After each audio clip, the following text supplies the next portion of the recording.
சிந்தனை தளம் நேயர்களுக்கு வணக்கம். சன் பிக்சர்ஸ் தயாரிப்பில் லோகேஷ் கனகராஜுடைய இயக்கத்தில் சூப்பர் ஸ்டார் ரஜினிகாந்த் நடித்து நேற்று தியேட்டரில் ரிலீஸ் ஆன படம் கூலி. இந்த படம் எப்படி இருக்குன்னு இந்த வீடியோவில் நம்ம பார்ப்போம். இந்த படத்தினுடைய அதர் ஸ்டார் காஸ்ட், இந்த production team already 1 by 1 reveal பண்ணிகிட்டே வந்துட்டாங்க. எல்லாத்துக்குமே தெரியும் என்ன மாதிரியான ஸ்டார் காஸ்ட்லாம் அதில் இன்வால்வ் ஆயிருக்காங்க அப்படின்னு. ஈவன் இந்த கேமியோ கேரக்டரில் நடித்தவங்களோட பேர் கூட, அவங்களுடைய ஃபேஸை கூட இவங்க ட்ரெய்லர்லேயே ரிவீல் பண்ணிட்டாங்க. ஸோ அதை பற்றி நம்ம அதிகம் ஒரு இன்ட்ரோ கொடுக்குற அவசியம் இல்லைன்னு நான் நினைக்கிறேன். இந்த படத்தினுடைய டெக்னிக்கல் குரூவை பார்ப்போம். Music Anirudh, cinematography Girish Gangadharan, editor Philomin Raj, அப்புறம் ஸ்டண்ட் அன்பரிவ். இந்த படத்தை பற்றி நம்ம பார்க்குறதுக்கு முன்னாடி, நீங்கள் சூப்பர் ஸ்டாருடைய டைஹார்ட் ஃபேனா?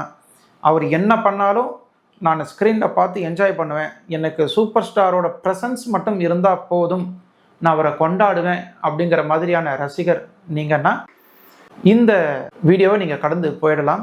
மேற்கொண்டு நீங்கள் பார்க்கணும் அப்படிங்கிற அவசியம் கிடையாதுன்னு நான் நினைக்கிறேன்.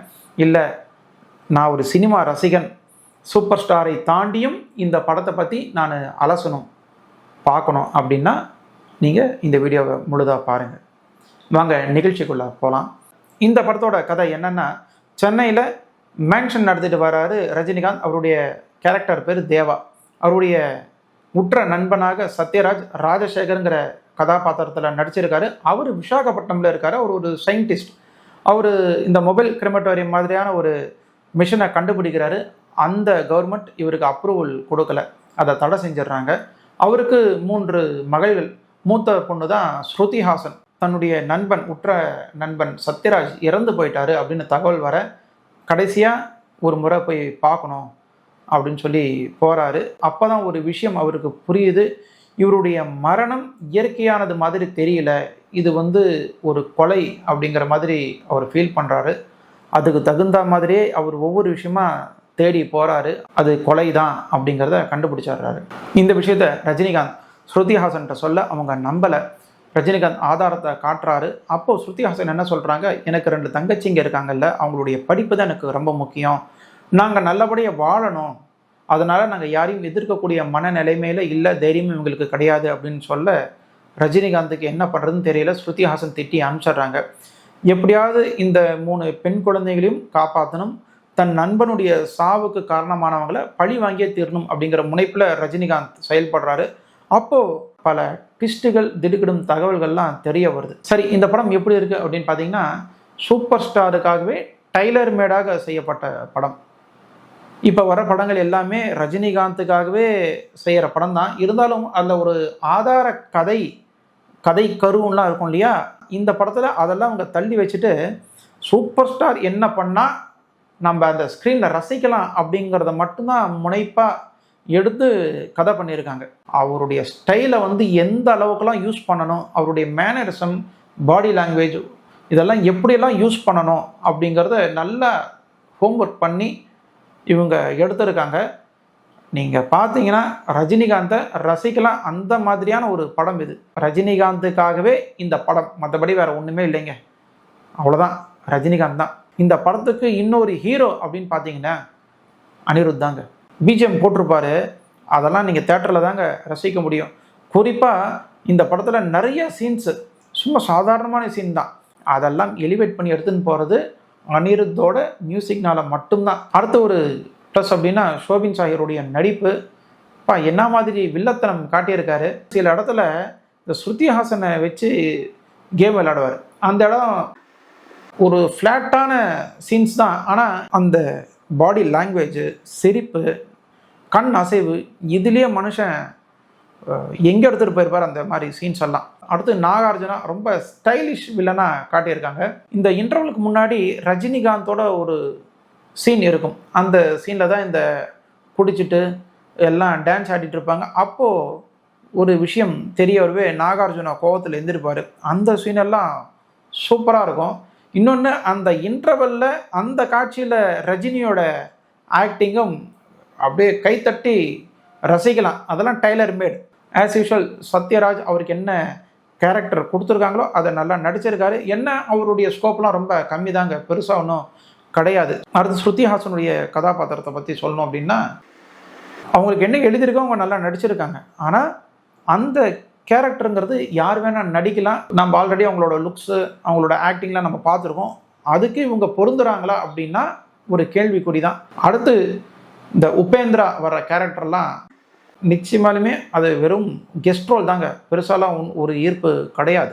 அமீர் கான் காட்டுறப்ப அவருக்கும் ஒரு நார்மல் கேமியோ ரோல் தான், நம்ம எதிர்பார்க்குற அளவுலாம் ஒன்றுமே கிடையாது. அந்த சீனை எலிவேட் பண்ணுறது அமீர் கானுடைய ப்ரெசன்ஸாக இருந்தாலும் அனிருத்தோட மியூசிக் தான், மறுபடியும் சொல்கிறேன். மற்றபடி எழுத்தில் எந்த ஒரு புதுமையும் கிடையாது.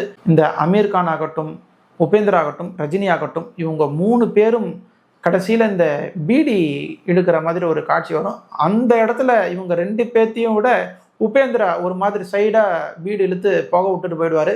அங்கே தான் ஒரு ஸ்கோர் பண்ணுறத தவிர்த்து பெருசாக ஒன்றும் இல்லை. நிச்சயமாக சொல்லலாம், ரஜினிகாந்த் அப்படிங்கிறவர் விதவிதமாக நடிக்கக்கூடியவர், விதவிதமான லுக்கு கொடுக்கக்கூடியவர். அவருடைய ஸ்க்ரீன் ப்ரெசன்ஸு இந்த கதைக்கு என்ன தேவையோ அதை அற்புதமாக வழங்கக்கூடியவர். அவருடைய எல்லா லுக்ஸ் மேனரிசமும் ஒரே படத்திலே நீங்கள் ஈர்த்து கொடுக்கணும், ஒரே படத்திலே ஜனங்கக்கிட்ட காட்டணும் அப்படின்னு முனைப்பில் இருந்தீங்கன்னா அதுக்கேற்ற மாதிரியான கதையும் இடமும் தேவை இல்லையா? உதாரணத்துக்கு எஜமான்னு ஒரு படம் எடுத்துங்களேன். அந்த படத்தில் ஊர் பிரசிடெண்ட்டாக அவர் வருவார். அந்த ஊர் பிரசிடெண்ட்டுக்கே உண்டான கெத்து, அந்த பஞ்சாயத்தில் பேசுறது, அந்த மரியாதையெல்லாம் 2-3 ஷாட்டில் நம்மளை அப்படியே கடத்திட்டு போயிடுவார். அடுத்து அவருக்கும் மீனாவுக்கும் நடக்கக்கூடிய காதலும் அந்த காதலை சார்ந்து இருக்கிற நகைச்சுவையும், அது பார்த்தீங்கன்னா இந்த காமெடி சென்ஸும் பக்காவாக ஒர்க் அவுட் ஆகிருக்கும் கவுண்டமணி செந்திலோட சேர்ந்து. அதே மாதிரி மீனாவோட வர அந்த லவ் சீன்ஸும் சூப்பராக இருக்கும், ரசிக்கலாம், அந்த மாதிரி இருக்கும். அடுத்து மீனாக்கும் தனக்கும், அதாவது அந்த தம்பதிகளுக்கு குழந்தை இல்லை அப்படிங்கிற ஒரு ஏக்கத்தை கண்ணில் காட்டியிருப்பார், பிரமாதப்படுத்தியிருப்பார். அப்புறம் அந்த மீனா இறந்து போனதுக்கப்புறம் அவள் இல்லாத அந்த வலியை காட்டியிருப்பார். இந்த ஐஸ்வர்யாங்கிற ஒரு கேரக்டர் இவர் மேலே ஒரு குற்றம் சுமத்திடும். அந்த ஒரு வீண் பழி நமக்கு வந்ததே அப்படிங்கிற மாதிரியான ஒரு ஃபீல் கொடுப்பார். இதுக்கு எல்லாத்துக்குமே அந்த இடத்துல ஸ்கோப் இருந்தது. இந்த அத்தனை விதமான முக பாவனைகள், இந்த அத்தனை விதமான நடிப்புக்கும் அந்த படத்தில் ஒரு ஸ்கோப் இருந்தது. திரைக்கதையும் அந்த மாதிரி இருந்தது, கதையும் அந்த மாதிரி இருந்தது. ஆனால் இந்த படத்தில் இதுக்காகவே மெனக்கெட்டு திரைக்கதையில் ஏதேதோ எழுதியிருக்காங்க. திடீர்னு சென்டிமெண்ட்டு, திடீர்னு அவருடைய குழந்தையை பற்றி நினைவு வருது, திடீர்னு அவங்க மனைவி யார் அப்படிங்கிறது, அதெல்லாம் ஒட்டவே இல்லை. இவங்க கோட்டை விட்டது கதையிலும் திரைக்கதையிலும் ரொம்ப சொதப்பல். ஃபஸ்ட் ஹாஃப்லாம் அந்த லென்த்து தான். ஃபஸ்ட் ஹாஃபில் அந்த லென்த்துலேயும் நம்மளை ரசிக்க வைக்கிறது ரஜினிகாந்த் தான். செகண்ட் ஹாஃபில் இவங்கெல்லாம் தான் வில்லன்னு தெரிஞ்சிடுது. அதுக்கப்புறமும் அந்த படம் ஒரு சுவாரஸ்யமே இல்லாமல் தான் செகண்ட் ஹாஃப் போகுது. என்ன ஒரு பலம் அப்படின்னா ரஜினிகாந்தோட ஃப்ளாஷ்பேக்குக்காக தாங்க எல்லாருமே வெயிட்டிங்.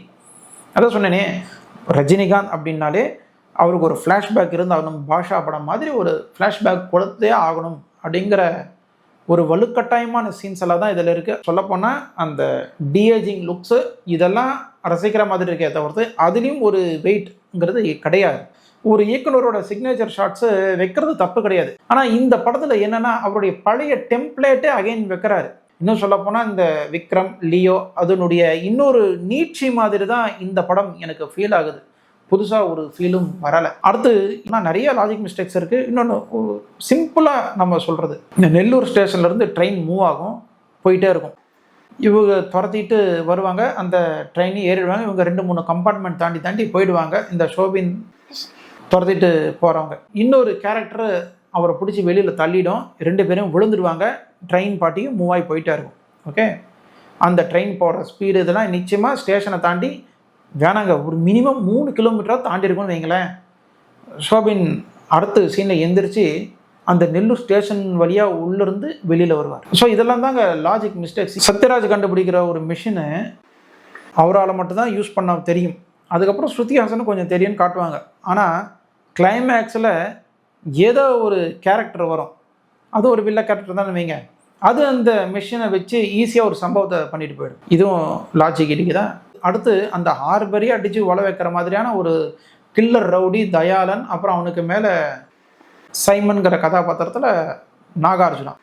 இவங்களுக்கு பார்த்தீங்கன்னா அந்த ஹார்பரியை கண்ட்ரோலில் வச்சு யார் நினச்சாலும் இவங்க கொலை பண்ண முடியும் அப்படின்னு அப்படியே இஷ்டத்துக்கு கொலை பண்ணி ட்ரக்கில் ஏற்றி ஏதோ கத்திரிக்காய் லோடு மார்க்கெட்டுக்கு ஏற்றி அனுப்புகிற மாதிரி அனுப்பிட்டுருப்பாங்கன்னு வைங்க. அவங்களுக்கு கடலோரமே இருக்கிறாங்க, அவங்களுக்கு இந்த டெட் பாடி எப்படி டிஸ்போஸ் பண்ணுறதுங்கிறது தெரியாது. ஸோ ஒவ்வொரு படத்துலையும் லாஜிக் மீறல்கள் மிஸ்டேக் இருக்க தான் செய்யும். ஆனால் இந்த படத்தில் ஏன் நம்ம முக்கியமாக சொல்கிறோன்னா, இது நம்ம தேடி தேடி குற்றம் சொல்கிறதுக்காக சொல்லலை. இந்த படம் பார்க்குறப்பே சின்ன பசங்களுக்கு கூட தெரிஞ்சிடும். அந்த மாதிரியான ஒரு லாஜிக் மிஸ்டேக்ஸ் இதெல்லாம். ஒரு படம் ரஜினிகாந்த் மாதிரியான ஒரு பெரிய நடிகர் நடிக்கிறாரு, அவரோட நாகார்ஜுனா, அமீர் கான், உபேந்திரா, சத்யராஜ் இவங்கெல்லாம் நடிக்கிறாங்க அப்படின்னா இந்த திரைக்கதை, திரை எழுத்து அப்படிங்கிறது எந்த அளவுக்கு ஸ்ட்ராங்காக இருக்கணும் இல்லையா? அதுக்காக தான் நம்ம சொன்னது. இதில் அந்த அளவுக்கு ஸ்ட்ராங் கிடையாது. அதாவது ரொம்ப அதீதமான லாஜிக் மிஸ்டேக்ஸ் இருக்குது அப்படிங்கிறதுக்காக தான் சொல்கிறோம். ஸ்க்ரீன் பிளேயில் எந்த அளவுக்கு அபத்தமாக பண்ணியிருப்பாங்க அப்படிங்கிறது, எந்த அளவுக்கு பலவீனமான ரைட்டிங் இதில் இருக்குது அப்படிங்கிறது. இது முழுக்க முழுக்க சினிமா லவர், சினிமாவை நேசித்து பார்க்குறவங்களுக்கான விமர்சனம் தான். அதுவும் இல்லாமல் இது என்னுடைய தனிப்பட்ட விமர்சனம் தான். யாரையாவது தாக்கணும் அப்படிங்கிறது கிடையாது. சமீபத்திய படங்களில் அகைன் அவர் சில காட்சிகளில் ஸ்டைலுக்காக சிகரெட் பிடிக்கிற மாதிரி, சுருட்டு பிடிக்கிற மாதிரி, இந்த படத்தில் பீடி பிடிக்கிற மாதிரி, இதை இந்த டைரக்டர்ஸ் இதெல்லாம் கண்ட்ரோல் பண்ணியிருக்கலாம் அப்படின்னு தான் தோணுது. எத்தனையோ ஸ்டைல் இருக்குது. ரஜினிகாந்த் எது பண்ணாலுமே ஸ்டைல் தான்.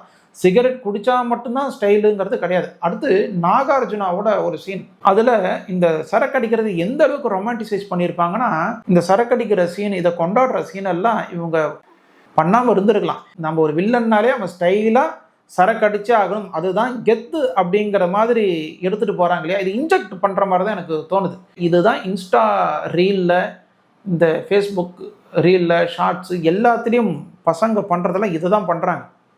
இதெல்லாம் தயவுசெய்து அடுத்து வர இயக்குனர்கள் இதை புரிஞ்சுக்கிட்டு இதெல்லாம் எடுக்காமல் இருக்கலாம், அதெல்லாம் அவாய்ட் பண்ணலாம். ஸோ இந்த படம் ஏன் சர்டிஃபிகேட் கொடுத்தாங்க அப்படின்னா, இந்த படத்தில் நிறைய வன்முறை காட்சிகள், ரத்தம் தெரிக்கக்கூடிய காட்சிகளும் உடலை டிஸ்போஸ் பண்ணக்கூடிய காட்சிகள்லாம் இருக்குது. அது குழந்தைகள் பார்த்தாங்கன்னா நிச்சயமாக டிஸ்டர்பன்ஸ் ஆகிறதுக்கு உண்டான வாய்ப்புகள் அதிகம். 18 வயசுக்கு மேலே இருக்கிறவங்க இந்த படத்தை தியேட்டரில் போய் பாருங்கள்.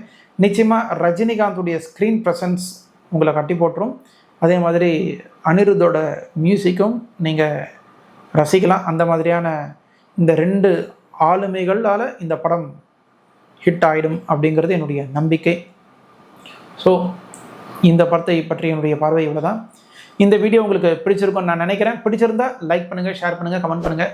நம்ம சிந்தனை தளம் சேனலை சப்ஸ்கிரைப் பண்ணாதவங்க சப்ஸ்கிரைப் பண்ணுங்கள். மீண்டும் ஒரு நல்ல காணொலியில் நான் உங்களை சந்திக்கிறேன். அதுவரை உங்களிடமிருந்து விடைபெறுவது நன்றியுடன் ஹரிராவ்.